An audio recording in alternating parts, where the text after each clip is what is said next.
Bueno, no soy Marlon Brando en Julio César, después de matar Marco a Julio César, pero bueno, intentaré... Es que me recordó un montón la escena. La escena del cine que, como saben todos, la leyenda dice que mientras Marlon Brando decía su discurso, los extras lloraron de emoción.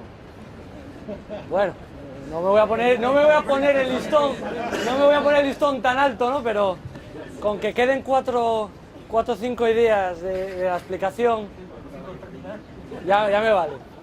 Bueno, mi nombre es Alfonso García, soy el responsable del archivo histórico de Asturiana de Zinc.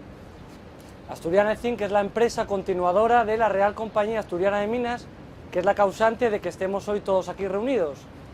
Asturiana de Zinc en estos momentos es la, de los últimos 5 o 6 años, es la mayor planta productora de zinc del mundo y está enmarcada en un grupo minero metalúrgico, Strata Zinc Glencore, que es la número 1 del mundo. Más o menos el mundo del zinc y de los minerales y de minería del zinc se reparte en dos grandes empresas. Asturiana está en una, que por supuesto, como estoy aquí, es la mejor. Es pequeña exageración de lo bien que le va a la empresa ahora y lo moderna que es, porque eso nos enlaza directamente con los inicios de la Real Compañía.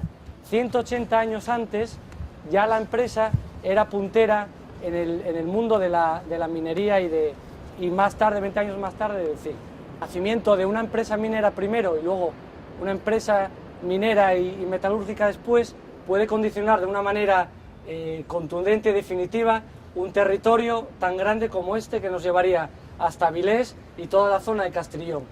De aquí a Avilés hay más o menos por mar unos 3 kilómetros y por tierra 6 kilómetros y pico.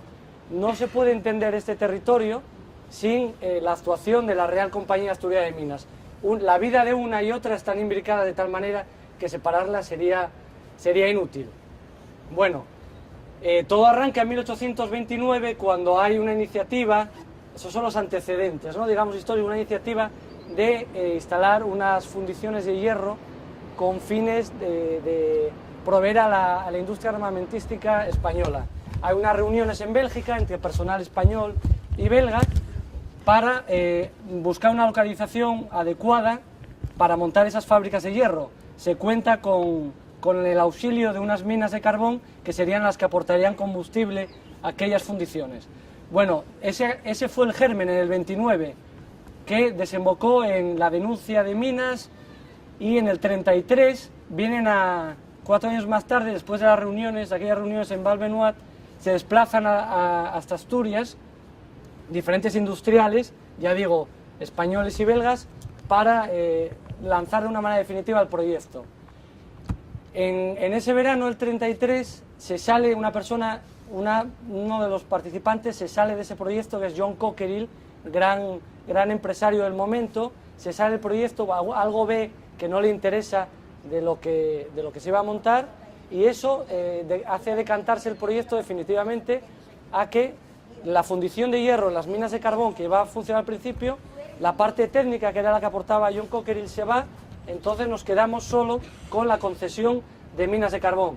Se rehace el proyecto, se anulan las reales órdenes previas y sale la definitiva, que es la que autoriza a explotar en exclusiva a la Real Compañía Asturiana de Minas la mancha de carbón, el huyero de Arnao, que se adentraba bajo el mar. Tiene un área, como digo, más o menos se puede llevar hasta la ría de Avilés y otros 2 puntos en el interior, en los que esa zona durante 20 años tenía en exclusiva la explotación la compañía. Eso es en el plazo que va del verano al otoño del 33.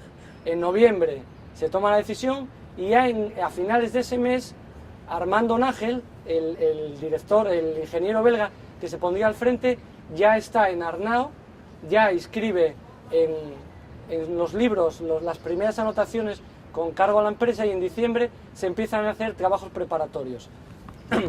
Me extiendo un poco en estos comienzos porque hay que situarse en esa España de principios del 19, que era un verdadero páramo industrial. El nivel de pobreza y miseria era grande, era una España rural, en medio de conflictos, y desde luego Asturias y más Arnao, uno se puede imaginar lo que era toda esta parte de Asturias serían caseríos, serían montes, no había prácticamente industria, no la había, ¿no?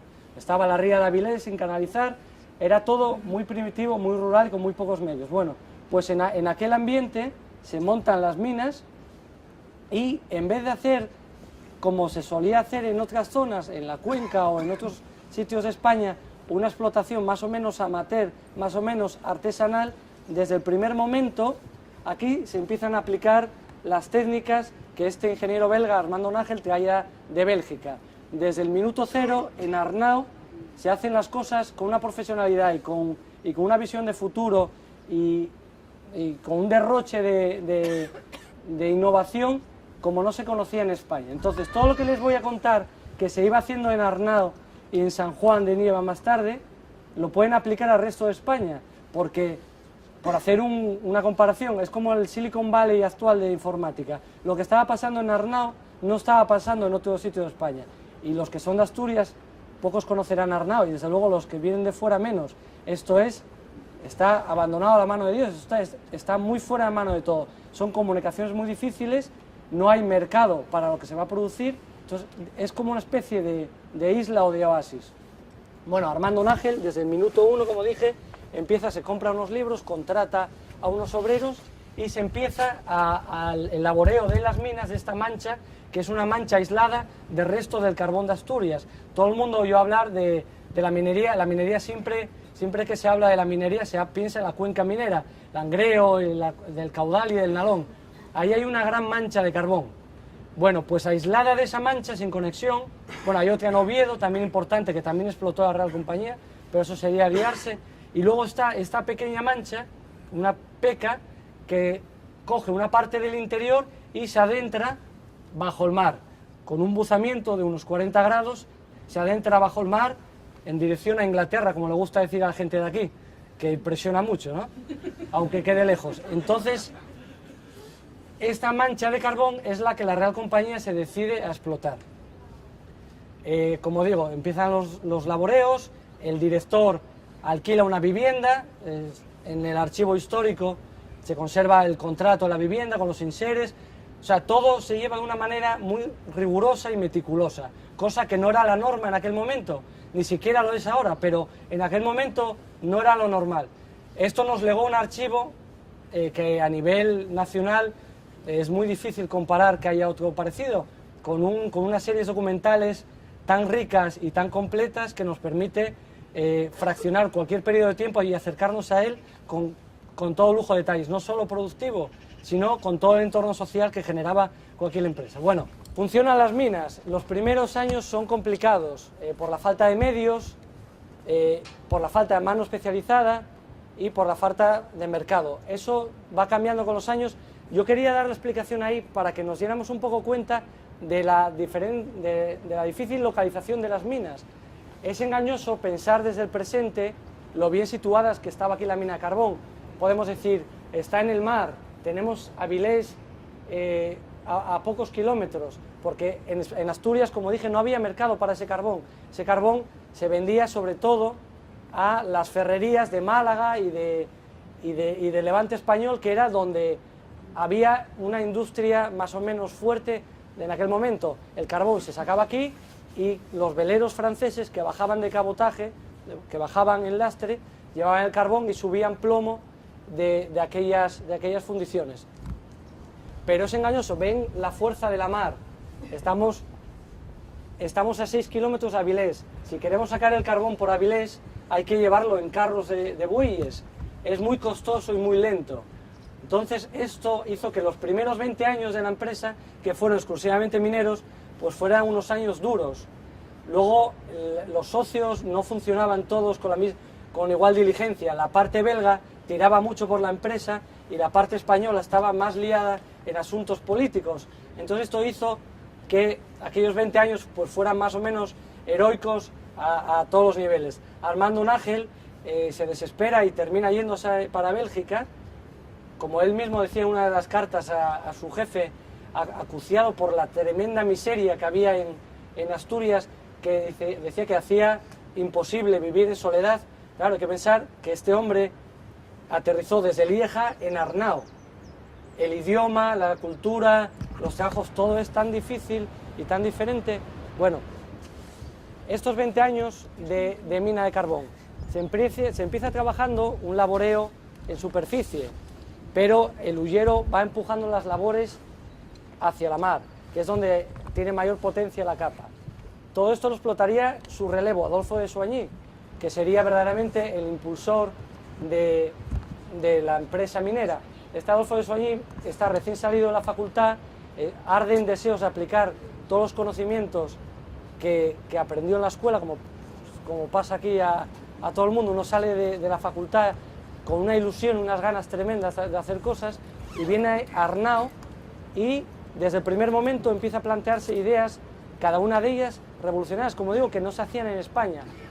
Hace un embarcadero, una carga de carbón, otra en San Juan de Nieva, importa raíles para el interior de las galerías. Entonces ya tenemos que en aquellos 20 primeros años, en la década de 1840, en Arnau se está haciendo cosas que no se hacen en toda España. Una es trazar una caña vertical. En España no se había hecho ninguna. Entonces todo esto supone unos retos técnicos y tecnológicos muy grandes. Primero, no hay un apoyo de mano de obra cualificada cerca. Uno tiene que traerlo de allí, sus conocimientos, la maquinaria, todo viene de fuera. Uno se puede imaginar el impacto que esto supone en la ría de Avilés, aquellos grandes veleros que vienen de Francia con maquinaria y con personal. Se traza la primera caña vertical de pozo, el primer plano inclinado de España, lo que ellos llamaban baley o plano inclinado principal. Se tienden vías de hierro en el interior de las minas. En octubre del 36 hay un apunte en el libro de este dato, que es, en mi defensa, el dato más antiguo que hay de un trazado ferroviario, bueno, de camino de hierro en España. No hay un apunte porque, si bien me pueden hablar del tren de Mataró, o el de Cuba, estamos hablando no de una línea de ferrocarril, sino de tendido de camino de hierro en el interior. Se utilizan los explosivos con profusión, cosa que también requería un conocimiento que no había en España, etcétera. Entonces, aquí cada cosa que se hacía era lo más que se hacía en España. Pasan esos 20 años y a finales del 40 la calidad del carbón empieza a bajar la calidad, se quejan las ferrerías, las fábricas de loza de Galicia, los clientes, que casi todos, prácticamente todos, estaban fuera de Asturias. No olvidemos que hay aquí una mina que está vendiendo a toda España con los medios de entonces. La dificultad de la gestión, de la financiación, de la comunicación y todo, ¿no? Entonces la dirección belga se rehace, denuncia minas de zinc en la zona de Guipúzcoa y plantea dar un salto hacia adelante a la empresa y convertir lo que entonces era una empresa minera en una empresa minera y metalúrgica, una fábrica de zinc, una oficina de beneficio de los minerales de zinc, como ellos decían. Denuncian minerales de zinc y transforman la sociedad, amplían el capital, incorporan al presidente de la banca, al director de la banca belga, que aporta capital y su casa de banca, junto con la tecnología de Adolfo Le Suen, bueno, etcétera, que me lío, y le dan un salto hacia adelante. La proporción de los hornos de entonces, que luego iría cambiando, daba que por cada 3 toneladas de mineral de zinc, por cada 3 toneladas de carbón alimentaban los hornos y consumían 1 tonelada de zinc. Eso hizo que se planteara montar la fábrica cerca de la mina. Lógicamente los costes no es lo mismo transportar 3 que 1, entonces se traía el mineral de zinc aquí. La idea era traer el mineral de zinc de las minas de Guipúzcoa, montar los hornos aquí y alimentarlos con el carbón que se sacaba de la mina de Arnau. Una vez transformada la compañía, se amplía la producción de zinc y lanzada a la sociedad se descubre las minas de zinc de Reocin, en Cantabria. Entonces, en la década de los 50, en 1853 se amplía, se cambia la sociedad, en el 58 se termina de instalar la fábrica y tenemos a una empresa que tiene una mina de carbón suficiente para alimentar sus hornos, ya renuncia al mercado nacional, una fábrica de zinc como no había en España y unas minas de zinc en Cantabria y en Guipúzcoa que le permitían alimentar esos hornos. Entonces la empresa volvía a estar en el tope de las fábricas que había del mercado nacional y abastecía casi por exclusivo el mercado nacional. Además tenía la vocación de llevar a Francia y a Alemania y a Bélgica, donde ya había un mercado del zinc, sus productos. Entonces, como vemos, la empresa siempre crecía y a partir de aquí las innovaciones son constantes. Rompe la incomunicación, la no comunicación de Arnau con Avilés, trazando un túnel que es una recta perfecta. Si lo ven desde Salinas, es un punto, desde cualquier punto de los dos se puede ver la salida del túnel. Empezaron a excavar, estamos hablando de 1855, desde los dos puntos y se terminaron encontrando. Es un derroche de control y de tecnología para el momento. 650 metros tiene ese túnel. Eso les permitía romper el aislamiento, trazan una vía de ferrocarril que les lleva a San Juan de Nieva, afirman lo que entonces era un arenal, el arenal del Espartal, que es una gran superficie de dunas y huelgas, pero entonces se dan idea de dónde está la mina. La fábrica sería estas chimeneas, la localización de la mina de Arnau, de la fábrica de Arnau, es igual que la que había antes. Y Asturiana de Zinc está en San Juan de Nieva, 2 kilómetros más allá.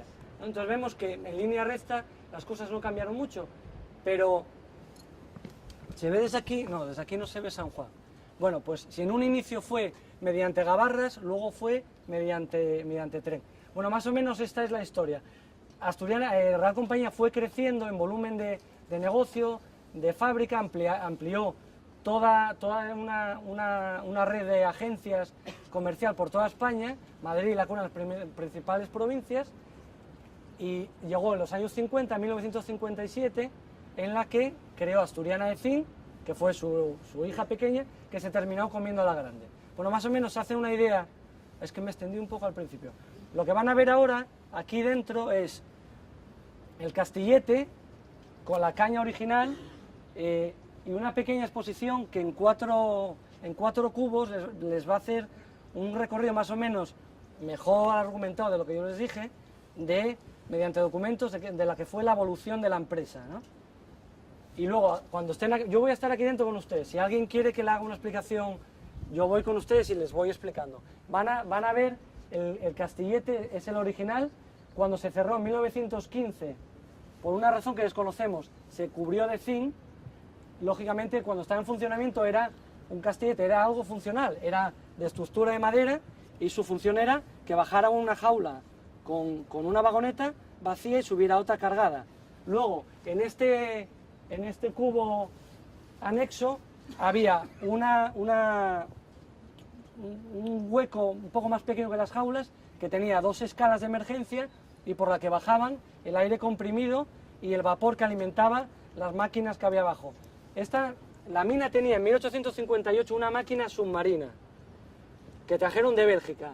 Claro, en aquel entonces apenas había máquinas en la industria incipiente española, ya que hubiera máquinas en el exterior es complicado, de manutención y de alimentación, pero meter una máquina 50 metros más abajo tiene mérito, sobre todo cuando se alimentaba de las calderas, de las 5 o 4 calderas de vapor que había en esta. Aquí había varios edificios que inyectaban aire comprimido para desaguar la mina, porque no olvidemos que va debajo del mar y el problema de cualquier mina son dos, la ventilación y la filtración de aguas. Tienes que echar el agua y tienes que alimentar, tienes que renovar el aire, si no el sitio se vuelve impracticable. Entonces por aquí bajaba, subía la escala de emergencia y bajaba el aire comprimido y el vapor. Detrás de ustedes tienen un hueco de una chimenea, la antigua chimenea de ventilación, que tenía una altura de 37 metros, se puede imaginar, es una altura de 37, que lo que hacía era ventilar la mina, con un sistema de compuertas, un hogar inferior y con la ayuda de un ventilador de madera de activación manual que había afuera, para cuando no había diferencias de temperatura, que era lo que hacía, lo que provoca unas corrientes de aire, que era lo que ventila la mina, pues más o menos este es el funcionamiento, de la mina. Lo vemos dentro entonces y dentro les explico algo más si quieren donde la jaula. Bueno, más o menos situados cronológicamente, estamos hablando de 180 años, lo que media entre que nace la compañía y el presente, y lógicamente las modificaciones fueron a golpes dependiendo de la propia empresa, de la evolución de la empresa. Si en un principio aquí había mina, ya en los primeros planos que se conservan figura la localización de casas y viviendas para mineros en el entorno de la mina. No se es aventurado decir que hubo una vocación de fijar al personal ya desde el inicio, pero sí que no es difícil pensar que en una zona rural que era autosuficiente y que vivía de su campo o de la pesca, pues era un aliciente especial pues tener una vivienda o algo y sobre todo un sueldo fijo que te permitía sacar adelante a la familia. Los primeros planos, digo, en torno de la mina funcionando, pues se van localizando pequeñas casas, muchas de ellas todavía se conservan ahora, las que ven alrededor son todas relacionadas con la empresa. Yo no tengo constancia de que fuera la empresa la que construyó aquellas primeras casas, pero sí, la leyenda de los planos habla de vivienda de minero o de casa de obrero. Primero tenemos el punto pequeño de la mina de Arnao, con sus casitas. Lo que primero en unos 2 o 3 talleres se van ampliando a una fragua. Luego, lo que les dije antes, hay un salto grande de maquinaria que obliga a hacer 2 grandes edificios en el entorno del pozo, y luego la propia creación del pozo implica pues un castillete con unas jaulas que van a vencer esa profundidad, y una máquina que es la que lo sube. En un principio la máquina que subía y bajaba esas jaulas eran malacates de madera, igual que se hacía en Inglaterra, en cualquier parte, eran los medios que había. Entonces unos bueyes subían y bajaban aquellas jaulas. Luego se monta la máquina y lo que es el entorno de la mina va creciendo con la mina. Se hace este edificio. Bueno, os voy a decir, la mayor parte de la historia de la mina de Arnao está por estudiar. Entonces, dirán que por qué no entro más en detalle sobre datos concretos de construcción, de informes, de proyectos, pero realmente es que está muy poco trabajado. Hay documentación, menos de la que a mí me gustaría, pero todavía es un terreno más o menos virgen la de qué pasó en aquellos primeros años con las viviendas, con la maquinaria, con los talleres. Entonces, es todo como una especie de bosquejo, de aproximación. Se construye el castillete y este edificio en el que irían, donde estamos ahora mismo, unas fraguas y unos talleres. Fuera estaría la casa del técnico y del ingeniero, un edificio que llevaría las máquinas de vapor, otro el aire comprimido y otro la ventilación asistida. Se adaptaban al terreno, de ahí que hay un desnivel de esta cota en la que estamos a la playa de 18 metros y medio. 18 metros y medio es el nivel de sobordo, serían 22 metros. El nivel de sobordo ellos lo llamaron al nivel cero de las galerías de la mina, que está a 3 metros por encima de la pleamar. Lógicamente, si la galería está en horizontal con la playa, no se te puede meter la mar. Vence en 3 metros y pico. 18 metros hasta el nivel de sobordo y luego 3 niveles más. En total, desde aquí a la plaza, al nivel de enganche que ellos llaman, nivel de enganche es de donde parten todas las galerías, hay 57 metros. Esa es la longitud de la caña. Luego los planos inclinados, de mayor o menor longitud, 150 o 200 metros, y luego una red de galerías de en torno a 1500 metros, sumándolas todas en todos los niveles. Porque si la mina se localiza aquí, la mancha de carbón que se explota sería todo esto, hacia el interior, hacia Piedras Blancas y Santa María del Mar y hacia el mar. Después, al montar la fábrica, pues la construcción de viviendas y la expansión de la fábrica, lógicamente se desplaza, se abandona este núcleo que queda tal cual, no se vuelve a intervenir para nada y se centran los esfuerzos en la fábrica. Como muy bien vio Sonia, ahí se ve el ojo del profesional, enseguida se dio cuenta que en Arnao se impulsa a golpes la construcción de viviendas y de planes, todo lo que no sea fábrica va como a empujones, ¿no? Igual que en otros sitios ya desde el principio se hace un planteamiento de qué va a pasar, aquí da la sensación de que van sobre la marcha. La fábrica se monta en 1858 aquí y monta viviendas para los trabajadores dentro del perímetro de la fábrica, en la zona de la mar y en la zona cerca de la carretera por donde vinieron ustedes. Como de aquí hasta Avilés era territorio Real Compañía, también en Salinas construye un gran edificio para los fundidores cerca de la fábrica, para que los hornos tienen que estar funcionando continuamente, entonces el personal no puedes depender de que te vaya lejos o que te venga. Habilitan dormitorios en el interior de la fábrica para hacer los turnos y viviendas. Luego, con el paso del tiempo, bueno, lógicamente la fábrica no había nada de esto, no había nada en este entorno, montan una fábrica de ladrillos y al mismo tiempo que importan toda la maquinaria especializada, se ponen a fabricar en una pequeña fábrica de ladrillos un poco cerca de donde dejaron ustedes el autobús, y fabrican todos los edificios que en un principio, paradójicamente, bueno, a mí me hace gracia pensarlo, todos los edificios eran de teja. Se monta la fábrica, empieza a funcionar la fábrica de zinc y luego con el paso del tiempo, lógicamente, se sustituyen todos los edificios de teja por zinc, que es lo que vemos ahora, ¿no? Los golpes urbanísticos de la empresa, se sacan las viviendas del interior y se empiezan a construir fuera del muro que rodea la fábrica. Primero, cercanía, van a verlo luego, se ve bien la graduación de la calidad de las casas y del personal que alojaban. En torno a la fábrica va creciendo y en dirección a Piedras Blancas. Por donde entró el autobús, por donde vivimos con el autobús. Las viviendas son pequeñas, no son tan bonitas como uno podría desear para una empresa del nivel de la Real Compañía, y sobre todo la transformación que se hizo de ellas en el siglo XX, pues casi es imposible imaginárselas en origen. Se extiende por las carreteras que la propia compañía también trazaba, porque era la dueña y señora del territorio, y como vamos a ver luego, pues hay una serie de viviendas, la República, Barrio de la Fábrica, que todavía mantienen la denominación, y luego varias tandas de ellas ya mucho más ordenadas en los años 40, 50 y 60. Bueno, pero la intervención, luego llega el cambio de siglo, llegan las revueltas sociales, llega el problema del cierre de la mina se cierra en 1915, en esos 15 años sufre varias huelgas intensas, varios problemas de filtraciones, y en el 15 se cierra.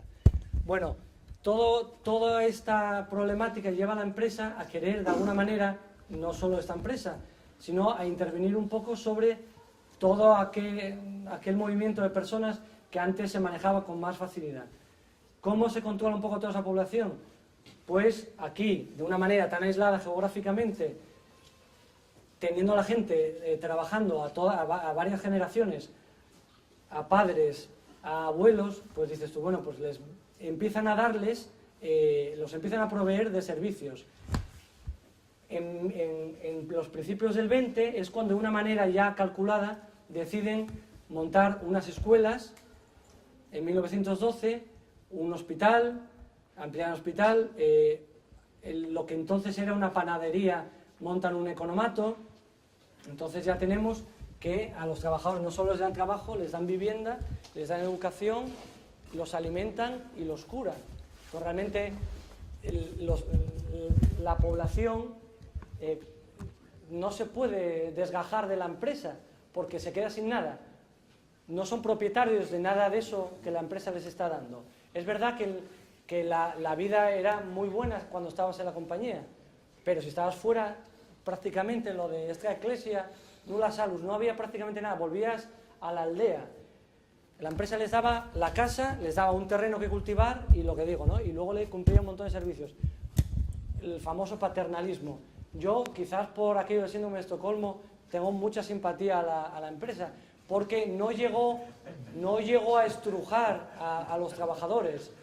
En el 19 fue bastante justa con ellos, fue dura, las condiciones de trabajo hablaba antes con Juan Carlos, hay que imaginarse lo que era trabajar y vivir aquí. Ya ven cómo está la mar, en invierno, la ropa, la comida, la vivienda, bueno, lo que tenía que ser aquello, porque luego además doblabas, trabajabas en la mina y luego tenías tu huerto y, o sea, trabajaban todo el día. De todas maneras, la empresa en el 19, bajo dominio belga, tuvo una cierta justicia porque, igual que la empresa crecía, Arnau y aledaños, es verdad que también crecía, no tanto, lógicamente, ¿no? Pero si comparamos con la aplicación, con los beneficios que hay ahora con las empresas, realmente no sé quién se portaba mejor o peor, ¿no? Incluso las escuelas de Ave María es como el paradigma. En 1912, hay que imaginarse la sociedad estratificada de aquel momento, en 1912 comparten aula toda la caterva de niños de aldea y de fundidores y de crisoleros y todos con los hijos de la dirección. Compartían pupitre. Entonces, físicamente compartían territorio, vivían, eran vecinos. Es verdad que la casa de unos era muy diferente a la de otros. Mientras que la casona, la casa de dirección, en 1901 hay un plano en el que ya se ve el proyecto de instalación de agua caliente. En 1901, el agua llegó a las viviendas en 1950.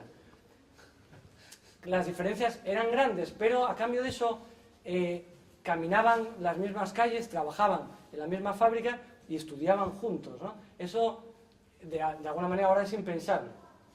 Bueno, pues más o menos. Entonces ahora van a pasar mal síntomas. Vamos a alargar por aquí. Aquí van a ver 4 cubos que hablan de la historia de la Real Compañía y la evolución de estos años que yo expliqué. Siguen por atrás y van a salir a lo que es el Castillete, donde bajaban las jaulas.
la foto de final de curso, ahí cada año pues se ponían, todo esto se llenaba de niños, no como ahora que seguramente no se puede reunir una escalera entera de críos, pero ahora son bueno, niños mayores, y además, claro, niños mayores. pues joder, pues lo mismo, se ponían aquí que el profesor y los alumnos, porque el patio antes estaba ahí fuera, entonces podemos hacer una foto aquí familiar, sí. La Ave María, que se construyó en 1912. 1912, cuando se decide montar unas escuelas, lógicamente aquí no había, insistimos, la monta la empresa, no la monta el ayuntamiento. Investigan a ver qué tipo de educación les quieren dar a los hijos de sus obreros, se informan y deciden importar el sistema educativo del padre Manjón, de las escuelas manjonianas que habían nacido en el sur de España. Llegó a haber, me parece, no sé, 200 o 300 escuelas en toda España. Estas escuelas tenían una especie de plan pedagógico para todas ellas, en las que incluían pues que estudiaran juntos niños y niñas, que estudiaran idiomas y que no se apostara solo por la memoria, sino por la intuición, etcétera. Estamos hablando de hace 100 años. Eran como un poco una avanzadilla cultural. Decidieron montar esas escuelas aquí, en 1912, y ampliar, tal era la cantidad de niños que había, ampliar con ese otro edificio a finales de los años 60. Ahora esto es titularidad del ayuntamiento también. Se abandonaron, el patio del colegio estaba ahí. Hacer una idea de lo que es la zona de poblado de Arnao. Ahí a la izquierda, yo les propongo, si les parece, hacerlo un recorrido caminando y bajar hasta la portada de la fábrica, que son 5 minutos, además está el día espléndido, y así se dan un poco idea de la distribución de los espacios y la fábrica en sí, y luego vuelven, o nos recoge el autobús abajo, o suben a los coches, son 5 minutos. Entonces, estas son las escuelas, esta es la casa del maestro. Luego todas las casas que ven alrededor, las de gran tamaño, pues eran de técnicos o de ingenieros. Aquellos dos bloques de edificio que se ven detrás de los pinos, esa sería la casa de la dirección, que primero era un solo edificio y luego se amplió a otro. Está la fábrica, ahí enclavada, con las oficinas, el laboratorio, el hospital, todos los talleres. La comunicación con Avilés, que es el centro urbano más cercano, que es a través de la carretera de la Real Compañía, que los lleva ahí, es como una especie de embudo que te obliga a comulgar con el camino que te marca la empresa, y luego estos siguen siendo talleres, y luego con la senda, con el recorrido del río, pues va creciendo poco a poco las viviendas. Primero fue el barrio de la Fábrica, luego el barrio de la República, que mantuvo el nombre incluso durante el periodo franquista, de una manera misteriosa, se siguió llamando Barrio de la República, y luego pues las siguientes tandas de construcción ya en la segunda década del 20, los años 40 y 50, que con subvención del Estado pues se construyen viviendas ya tipo en varias tandas de 2 o 3 años de diferencia. Para terminar, como peculiaridad, decir que la empresa no solo construía las casas con sus materiales que tenía, sino que ella misma las diseñaba. Tenía una oficina técnica con un arquitecto al frente, Tomás Hacha, y unos técnicos que eran los encargados de diseñar las casas y de darles una cubrición, por supuesto, de zinc y adornarlas. Ellos las diseñaban, ellos las construían y ellos las mantenían.